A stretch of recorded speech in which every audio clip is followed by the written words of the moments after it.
Video sebelumnya adalah sebuah contoh kasus pencemaran udara yang pernah terjadi di Indonesia. Dalam video ini, kami akan membahas mengenai pencemaran udara. Ada beberapa poin yang akan kami bahas. Yang pertama, ada pengertian pencemaran udara. Yang kedua, ada sumber pencemaran udara. Yang ketiga, perbedaan antara indoor dan outdoor. Yang keempat, dampak pencemaran udara. Dan yang terakhir adalah penanggulangan pencemaran udara.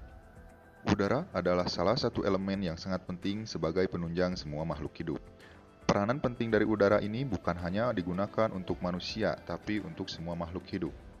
Pencemaran udara adalah kehadiran satu atau lebih substansi fisik, kimia, atau biologi di atmosfer dalam jumlah yang dapat membahayakan kesehatan manusia, hewan, dan tumbuhan, mengganggu estetika dan kenyamanan, atau merusak properti. Pencemaran udara dibagi menjadi dua. Yang pertama ada pencemaran udara primer. Pencemaran di udara berada dalam bentuk yang hampir tidak berubah, seperti ada pada saat dibebaskan dari sumbernya sebagai hasil dari suatu proses tertentu. Digolongkan menjadi 5 kelompok, yaitu yang pertama ada karbon monoksida, yang kedua ada nitrogen, yang ketiga ada hidrokarbon, dan yang keempat ada sulfur dioksida.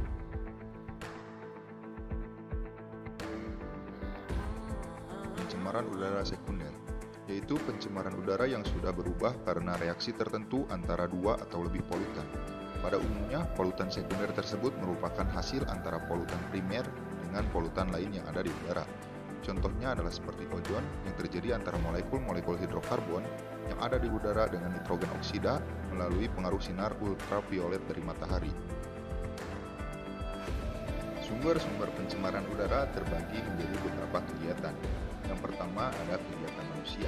Contohnya adalah proses percobaan atom atau nuklir. Polutan yang dihasilkan terutama adalah gas dan debu radioaktif. Kemudian ada pembakaran sampah. Polutan yang dihasilkan adalah asap dan debu. Selanjutnya ada pembuangan limbah, baik itu limbah industri maupun limbah rumah tangga. Polutan yang dihasilkan adalah gas H2S yang menimbulkan bau busuk. Selanjutnya ada pertambangan dan penggalian. Polutan yang dihasilkan terutama adalah debu. Yang kedua ada kegiatan alami, contohnya adalah Gunung Merapi, kebakaran hutan, dan rawa-rawa. Yang ketiga adalah sumber lainnya, contohnya yaitu timbul gas metana dari TPA dan uap pelarut organik. Menurut NHMRC tahun 1989 dan 1993, udara dalam ruangan adalah udara dalam area kerja di mana orang menghabiskan waktu selama 1 hari atau lebih dan bukan merupakan gedung industri. Sedangkan pencemaran udara di luar ruangan adalah paparan pencemaran yang terjadi di luar lingkungan buatan. Baku mutu udara dalam ruang atau indoor tercantum dalam Permenkes RI nomor 1077 Menkes per 5 2011 tentang persyaratan kualitas udara dalam ruang. Kemudian, parameter kualitas udara dalam ruang atau indoor terbagi menjadi 3, yaitu parameter fisik, biologi, dan kimia. Menurut NIOSH, terdapat 5 sumber pencemaran udara dalam ruang, yaitu yang pertama, pencemaran dari dalam gedung, yang kedua, pencemaran dari luar gedung, yang ketiga, pencemaran akibat bahan bangunan, yang keempat, pencemaran akibat mikroba, dan yang kelima, gangguan ventilasi udara. Penyegaran udara dalam ruangan dapat dilakukan dengan cara mengurangi polutan dengan alat-alat, mengubah polutan, melarutkan polutan, dan mendispersikan polutan. Dan juga dalam penyegaran udara dalam ruangan, agar dapat merasakan nyaman dan menggunakan AC, kipas angin, dan ventilasi. Dan pencegahan pencemaran udara yang berasal dari ruangan bisa dipergunakan seperti ventilasi yang sesuai, filtrasi yaitu dengan memasang filter, pembersihan udara secara elektronik.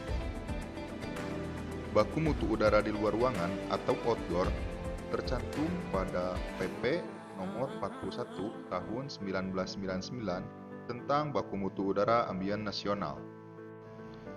Penyegaran udara di luar ruangan dapat dilakukan sebagai berikut. Yang pertama, pembatasan usia kendaraan.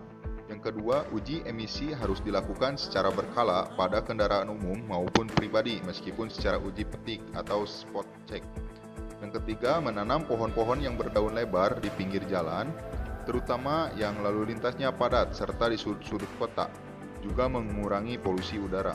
Yang keempat, pembuatan bahan bakar nabati atau BBN. Yang kelima, menghemat energi yang digunakan. Ada beberapa dampak pencemaran udara. Yang pertama, dampak pencemaran udara terhadap kesehatan manusia. Pada tingkat konsentrasi tertentu, zat-zat pencemar udara dapat berakibat langsung terhadap kesehatan manusia, baik secara mendadak atau akut, menahun atau kronis atau subkronis, dan dengan gejala-gejala yang samar. Dimulai dari iritasi saluran pernapasan, iritasi mata, dan alergi kulit, sampai pada timbulnya kanker paru. Lalu, ada 3 cara masuknya bahan pencemar udara ke dalam tubuh manusia. Yang pertama, melalui inhalasi atau sistem pernapasan. Yang kedua, melalui ingestasi atau sistem pencernaan. Dan yang ketiga, melalui penetrasi kulit. Yang kedua, ada dampak pencemaran udara terhadap flora. Dampak pencemaran udara terhadap flora dibagi menjadi 2 kategori. Yang pertama, ada gangguan secara primer, yaitu terjadinya kontak langsung antara sumber pencemar dengan bagian permukaan tumbuhan secara langsung, sehingga dapat mengganggu dan menutupi lapisan epidermal yang membantu sistem penguapan pada tumbuhan. Selanjutnya adalah gangguan secara sekunder, yaitu gangguan yang terjadi pada tumbuhan karena pencemaran yang mengganggu pada sistem akar. Terjadi karena penumpukan polutan atau pencemar pada tanah dan permukaan air. Gangguan ini akan menghalangi proses alterasi dan nutrisi yang berada dalam tanah dan sekitar tumbuhan. Yang ketiga adalah dampak pencemaran udara terhadap kesehatan fauna. Terbagi menjadi 2 kategori. Ada dampak secara langsung dan tidak langsung. Dampak secara langsung terjadi bila ada interaksi melalui sistem pernapasan sebagaimana terjadi pada manusia. Dan dampak tidak langsung terjadi melalui suatu perantara, baik tumbuhan atau perairan yang berfungsi sebagai bahan makanan hewan. Yang keempat adalah dampak pencemaran udara terhadap material, yaitu bangunan-bangunan, logam, batuan, kulit, dan lain-lain dapat digambarkan sebagai dampak pencemaran udara terhadap lingkungan alam sekeliling. Timbulnya karat pada permukaan logam yang menyebabkan terlepas dan hilangnya material dari permukaan serta perubahannya kemampuan elektris logam. Yang kelima adalah dampak pencemaran udara terhadap hujan asam.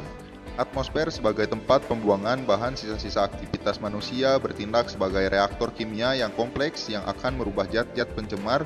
Begitu zat pencemar tersebut berinteraksi dengan substansi lain seperti uap air dan sinar matahari. Pada kondisi tertentu, oksida sulfur dan oksida nitrogen dari hasil pembakaran bahan bakar fosil akan berubah secara kimiawi di atmosfer menjadi asam sulfur dan asam nitrat yang nantinya akan tercuci dan terlarut dalam hujan yang berakibat pada buruknya mutu kualitas air hujan atau terjadinya hujan asam. Selanjutnya adalah penanggulangan pencemaran udara, terbagi menjadi beberapa tingkatan. Yang pertama ada tingkat rumah tangga, yang kedua tingkat wilayah, yang ketiga tingkat nasional. Penanggulangan pencemaran udara pada tingkat rumah tangga yaitu tidak membakar sampah di pekarangan, segera mematikan kompor jika proses memasak selesai, tidak menggunakan lemari es yang memakai CPC, dan menanam tanaman di pekarangan atau di pot. Selanjutnya, penanggulangan pencemaran udara pada tingkat wilayah, yaitu ikut berpartisipasi dalam penghijauan, ikut memelihara taman kota, tidak melakukan penebangan hutan secara liar.